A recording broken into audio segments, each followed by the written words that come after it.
Hello students, welcome back to your favorite channel, that is Physics Kalashala.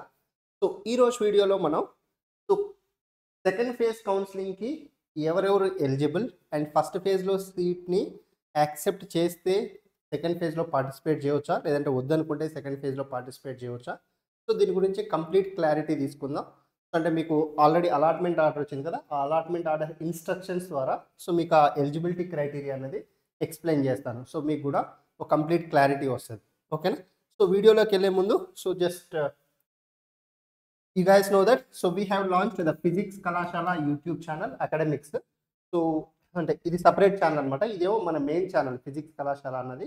So physics కళాశాల academics అని మీకు ఇంకొక channel ఉంది. దీంట్లో ఏంటి అని అంటే కంప్లీట్గా 10th class 11th class and 12th క్లాస్కి సంబంధించి ఫిజిక్స్ లెక్చర్స్ అప్లోడ్ చేయడం జరుగుతుంది. ఓకేనా.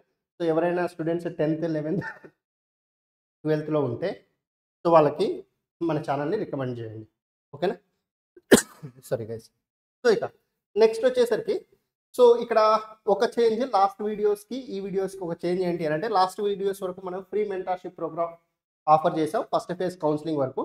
సో సెకండ్ ఫేజ్ కౌన్సిలింగ్ కూడా so we gonna offer free mentorship programme for only some students. అంటే ఎవరికైతే ఆల్రెడీ ఒక కాలేజీలో సీట్ వచ్చింది, ఇప్పుడు సెకండ్ ఫేజ్లో పార్టిసిపేట్ చేయాలనుకుంటున్నారు, సో వాళ్ళందరూ కూడా ఫ్రీ మెంటర్షిప్ ప్రొవైడ్ చేస్తాం.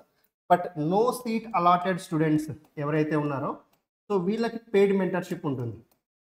ఎందుకంటే సో వీళ్ళకి కొంచెం డెడికేటెడ్గా వెబ్ ఆప్షన్స్ టైం కేటాయించి ఒక్కొక్కరికి వెబ్ ఆప్షన్స్ లిస్ట్ సపరేట్గా ప్రిపేర్ చేయాల్సి ఉంటుంది. కాబట్టి నో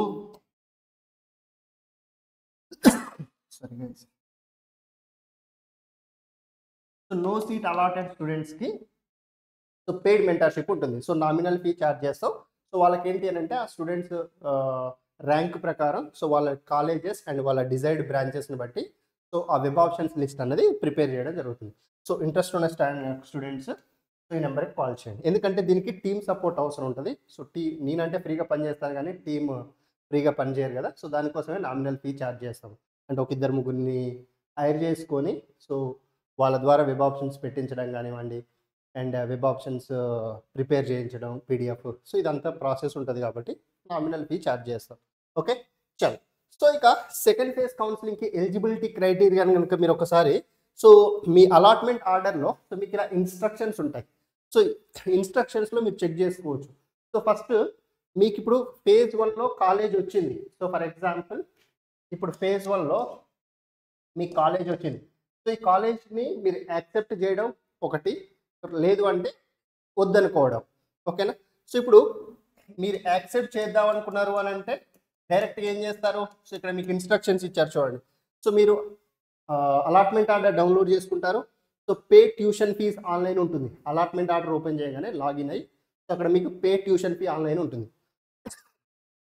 దాని మీద క్లిక్ చేస్తే సో మీకు పేమెంట్ గేట్వేకి రీడైరెక్ట్ అవుతుంది. సో పేమెంట్ గేట్వేకి వెళ్ళిన తర్వాత సో మీరు credit card or debit card or net banking ద్వారా సో పేమెంట్ చేసుకోవచ్చు. సో ఇక్కడ మీకు ఏంటి అని అంటే సో కంపల్సరీ మీ ఓన్ అకౌంట్ నుంచి పేమెంట్ చేయాల్సి ఉంటుంది. సో ఏవైతే తర్వాత అమౌంట్ రిఫండ్ రావాల్సి ఉన్నా కూడా అవి మీ ఓన్ అకౌంట్కి వస్తాయి. సో ఈ నెట్ సెంటర్స్ నుంచి చేస్తే ఏమవుతుందంటే సో వాళ్ళకి వెళ్ళిపోతాయి. ఓకేనా. సో ఇది first thing. So second thing ఏంటి అంటే సార్ ఇప్పుడు మేము ఫీ పే చేసాం, సో దాని తర్వాత సెల్ఫ్ రిపోర్టింగ్ చేయాల్సి ఉంటుంది. సో ఈ సెల్ఫ్ రిపోర్టింగ్ అన్నది సో ఇట్స్ ఆన్లైన్ ప్రాసెస్. ఇక్కడ ఈ సెల్ఫ్ రిపోర్టింగ్ అన్నది సో మీరు మళ్ళీ కాలేజ్కి వెళ్ళాల్సిన అవసరం లేదు ఫస్ట్ ఫేజ్ తర్వాత. సో అలాట్మెంట్ ఆర్డర్ కిందనే సెల్ఫ్ రిపోర్టింగ్ అని ఉంటుంది. సో దాని మీద క్లిక్ చేసి యాక్సెప్ట్ మై జాయినింగ్ కొట్టేస్తే సో మీకు జాయినింగ్ రిపోర్ట్ వచ్చేస్తుంది అనమాట. సో ఆ జాయినింగ్ రిపోర్ట్లో మీకు కంపల్సరీ అడ్మిషన్ నెంబర్ ఉంటుంది. అది ఉందా లేదా చూసుకోండి. ఒకవేళ దాంట్లో ఏమైనా ప్రాబ్లం వచ్చిందనుకోండి సో వెంటనే హెల్ప్ లైన్ నెంబర్కి కాల్ చేయండి. సో అది కలిస్తే మీరు చాలా అదృష్టవంతులు. Okay. So next so payment చేయడానికి మీకు టైం వచ్చేసరికి సో 22 జూలై వరకు పేమెంట్ చేయడానికి టైం ఉంది. సో బట్ బెటర్ రేపెల్లుల్లో కంప్లీట్ చేసేసుకోండి. సో ఇది ఫస్ట్ ఫేజ్కి మీకు ఒక సీట్ సెక్యూర్ అయిపోతుంది. ఈ ప్రాసెస్ అంతా చేశారనుకోండి ఫస్ట్ ఫేజ్లో మీకు ఒక సీట్ అనేది ఉండిపోయింది. సో ఇప్పుడు నెక్స్ట్ సో కాలేజ్లో ఎప్పుడు రిపోర్ట్ చేయాలి సార్ అని అంటే సో మీకు సెకండ్ ఫేజ్ అయిపోయిన తర్వాత సో కాలేజ్లో రిపోర్ట్ చేయాల్సి ఉంటుంది. So with joining report and allotment order and me original TC and remaining documents అని కూడా జిరాక్సెస్. ఓకేనా. సో ఇది ఫస్ట్ థింగ్. సో ఇక్కడ మీరు చూడండి points. So candidates who are satisfied with the present allotment and paid the tuition fee through online and self-reported through website, so need not exercise the options in the further phases of counseling. అంటే మీరు phase 1లో వచ్చిన సీట్ని confirm చేసుకుంటున్నారు. So మీకు okay 100% okay ఆ seat అనుకుంటే, so మీరు ఇక next ఫేజెస్లో participate చేయాల్సిన అవసరం లేదు, అంటే వెబ్ ఆప్షన్స్ పెట్టుకోవాల్సిన అవసరం లేదు.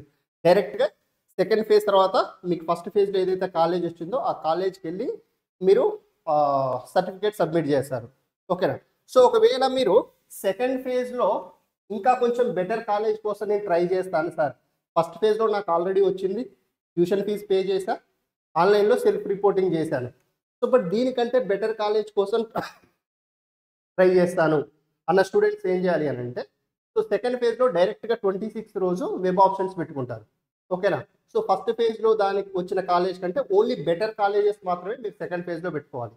ఎందుకంటే మీకు సెకండ్ ఫేజ్లో కాలేజ్ అలాట్ అయింది అనుకోండి, సో ఫస్ట్ ఫేజ్లో ఉన్న కాలేజ్ పోతుంది.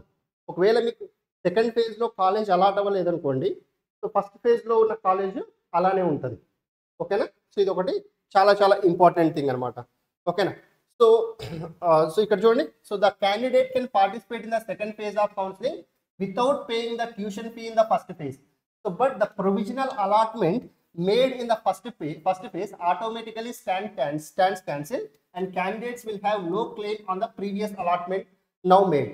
అంటే ఫస్ట్ ఫేజ్లో కనుక మీరు 22వ తారీఖు వరకు ఫీజు పే చేయకపోతే మీకు ఫస్ట్ ఫేజ్లో వచ్చిన కాలేజ్ ఉండదు ఇక. ఓకేనా. సో సెకండ్ ఫేజ్ మీదే మీరు కంప్లీట్గా డిపెండ్ అవ్వాల్సి వస్తుంది అనమాట. ఓకే. సో ఇక్కడ జాగ్రత్తగా చూడండి, కంపల్సరీ సీటు 50-50 ఉన్న వాళ్ళు, అంటే ఇష్టం ఉండి లేనట్టు ఉన్న వాళ్ళు, సో కంపల్సరీ ఫీజు పే చేసుకొని సెకండ్ ఫేజ్కి వెళ్ళండి. అంటే మీ చేతిలో ఏదో ఒక కాలేజ్ ఉంటుంది, సెకండ్ ఫేజ్లో బెటర్ కాలేజ్ కోసం ట్రై చేయవచ్చు. ఓకేనా. సో అసలు సీట్ లేని స్టూడెంట్స్ మాత్రం కంపల్సరీ మీరు ఫేజ్ 2 మీద డిపెండ్ అయ్యి ఉన్నారు. ఇక్కడ ఫేజ్ 2లో మనకి ఎంతమంది స్టూడెంట్స్ డ్రాప్ అవుతారో అఫీషియల్గా అయితే తెలియదు ఇంతవరకు మనకి. సో బట్ ఫేజ్ 2లో అసలు సీట్ లేని వాళ్ళు, ఇప్పుడు ఫేజ్ 1లో అసలు సీట్ లేని వాళ్ళు ఫేజ్ 2లో మ్యాక్సిమం ఆప్షన్స్ పెట్టుకోవడానికి ట్రై చేయండి. సో అందుకే సో మనం dedicated mentorship seat not allotted స్టూడెంట్స్కి డెడికేటెడ్ ఎందుకు అందిస్తున్నాం అంటే, సో వాళ్ళకి తెలియదు పాపం, ఫస్ట్ ఫేజ్లో తెలియక కొన్ని ఆప్షన్స్ పెట్టుకున్నారు, ఇప్పుడు సెకండ్ ఫేజ్ కూడా మిస్ అయిపోయింది అనుకోండి, సో చాలా సఫర్ అవ్వాల్సి వస్తుంది. సో అందుకనేసి ఇక్కడ మ్యాక్సిమం ఆప్షన్స్ మనం ఇంక్లూడ్ చేయాల్సి ఉంటుంది. ఓకేనా. సో అండ్ సెకండ్ ఫేజ్ తర్వాత మీకు వచ్చిన కాలేజ్ ఫైనల్ అవుతుంది. సో అది మీరు సెకండ్ ఫేజ్ తర్వాత వెళ్ళి సెల్ఫ్ రిపోర్టింగ్ అనేది చేయాల్సి ఉంటుంది. అండ్ ఇక్కడ ఇంకొకటి ఏంటి అని అంటే, ఇక్కడ యాక్సెప్ట్ చేసిన స్టూడెంట్స్ సెకండ్ ఫేజ్కి వెళ్ళేటప్పుడు మళ్ళీ జాగ్రత్తగా ఉండాలి. ఇక్కడ చాలామంది స్టూడెంట్స్ ఏం చేస్తారు అని అంటే, సో ఇక్కడ యాక్సెప్ట్ చేశారు, సమ్ ఎక్స్ కాలేజ్ వచ్చింది, సో ఇప్పుడు మీరు ఎక్స్ కాలేజ్ కంటే బెటర్ కాలేజెస్ ఫేజ్ 2కి రావాలి. ఓకేనా. సెకండ్ ఫేజ్లో మీరు ఇక్కడ వచ్చిన కాలేజెస్ కంటే ఓన్లీ బెటర్ కాలేజెస్ పెట్టుకోవాలి. మళ్ళీ దీనికంటే నార్మల్ కాలేజ్ పెట్టుకున్నారనుకోండి, సో అది వస్తే మీకు ఇక్కడ వచ్చిన బెటర్ కాలేజ్ పోతుంది, మళ్ళీ ఏదో నార్మల్ కాలేజ్ వస్తుంది. కాబట్టి ఇక్కడ మీకు ఎక్స్ కాలేజ్ బెటర్ వస్తే, సో దానికంటే ఇంకా బెటర్ కాలేజ్ పెట్టుకోండి సెకండ్ ఫేజ్లో. ఓకేనా. సో ఇది యాక్సెప్ట్ చేసిన స్టూడెంట్స్. సో ఒకవేళ ఇక్కడ రిజెక్ట్ చేశారు, సార్ నాకు అసలే నచ్చలేదు అన్న స్టూడెంట్స్ ఏం చేయాలి, సో మీరు ఇప్పుడు ఫ్రెష్గా మళ్ళీ ఫేజ్ 2లో ఫ్రెష్గా పార్టిసిపేట్ చేస్తున్నట్లు, సో మీరు కూడా ఎక్కువ ఆప్షన్స్ మ్యాక్సిమం ఆప్షన్స్ ఇవ్వడానికి ట్రై చేయాలి. అంటే అసలు సీట్ రాని స్టూడెంట్స్ ఎలానో, సో మీరు కూడా అలానే అనమాట ఇప్పుడు. ఎందుకనంటే మీ చేతిలో ఏం సెక్యూర్డ్గా ఒక సీట్ లేదు, సో మీరు జాగ్రత్తగా వెబ్ ఆప్షన్స్ని ఎక్సర్సైజ్ చేసుకోవాల్సి ఉంటుంది. ఓకేనా. సో వీళ్ళిద్దరు మాత్రం చాలా కేర్ఫుల్గా ఉండాలి. సీట్ రాని వాళ్ళు, ఫస్ట్ ఫేజ్లో సీట్ని యాక్సెప్ట్ చేయని వాళ్ళు. ఓకేనా. సో ఇక ఫస్ట్ ఫేజ్లో సీట్ వచ్చిన వాళ్ళు ఎలా అయినా వాళ్ళ చేతిలో ఉంటుంది కాబట్టి వెబ్ ఆప్షన్స్ పెట్టేటప్పుడు కొంచెం జాగ్రత్తలు తీసుకుంటే సరిపోతుంది. ఓకేనా. సో ఇవి మీకు ఎలిజిబిలిటీ క్రైటీరియా. సో ఇంకొంతమంది స్టూడెంట్స్ ఫీ పేమెంట్ గురించి అడుగుతున్నారు, సార్ మాకు మేము ఫుల్ ఫీ రియంబర్స్మెంట్కి ఎలిజిబుల్ ఉన్నాం, బట్ మాకు ఆల్రెడీ 35,000 అలాట్ అయింది, సో రిమైనింగ్ పే చేయమంటుంది అంటే, సో ఒకసారి మీరు హెల్ప్ లైన్ సెంటర్కి కాల్ చేయండి. సో కాల్ కలవకపోతే హెల్ప్ లైన్ నెంబర్ ఉంటాయి, కాల్ చేయండి, లేదంటే మెయిల్ చేయండి. సో రెస్పాండ్ అవ్వకపోతే, సో మండే రోజు మా సబ్ ట్యాంక్లో ఉంటుంది, సో అక్కడ డైరెక్ట్ వెళ్ళేసి గవర్నమెంట్ పాలిటెక్నిక్ కాలేజ్ అక్కడికి వెళ్ళి మీరు మీ కన్సర్న్ చెప్పవచ్చు. ఓకేనా. సో ఇది మీకు సెకండ్ ఫేజ్కి సంబంధించిన డీటెయిల్స్. ఇక వెబ్ ఆప్షన్స్ ఎలా పెట్టుకోవాలి సెకండ్ ఫేజ్లో అన్నది ఇంకొక క్లియర్ వీడియో చేస్తాను. ఇంకొక సెకండ్ ఫేజ్లో ఏంటి అని అంటే మనకి ఈ ఎన్సీసీ కోటా అప్లికబుల్ అవుతుంది. సో ఎవరైతే స్టూడెంట్స్ ఎన్సీసీ కోటాతో ఉన్నారో ఫస్ట్ ఫేజ్లో ఒక కాలేజ్ వచ్చి ఎన్సీసీ కోటాతో ఉన్నారో సో వాళ్ళు కొంచెం జాగ్రత్తగా వెబ్ ఆప్షన్స్ ఎక్సర్సైజ్ చేసుకోవాలి. మీకు బెటర్ కాలేజెస్ వచ్చే ఛాన్సెస్ ఉంటాయి. ఓకేనా? సో అదంతా కూడా మళ్ళీ నెక్స్ట్ వీడియోలో వెబ్ ఆప్షన్స్ ఎలా పెట్టుకోవాలి సెకండ్ ఫేజ్లో అన్న దాని మీద క్లియర్గా ఇంకొక వీడియో చేస్తాను. So that you'll get the complete clarity. Okay, so thank you guys. That's it from this video. So we'll meet in the next video. Till then, keep studying. All the very best. Bye.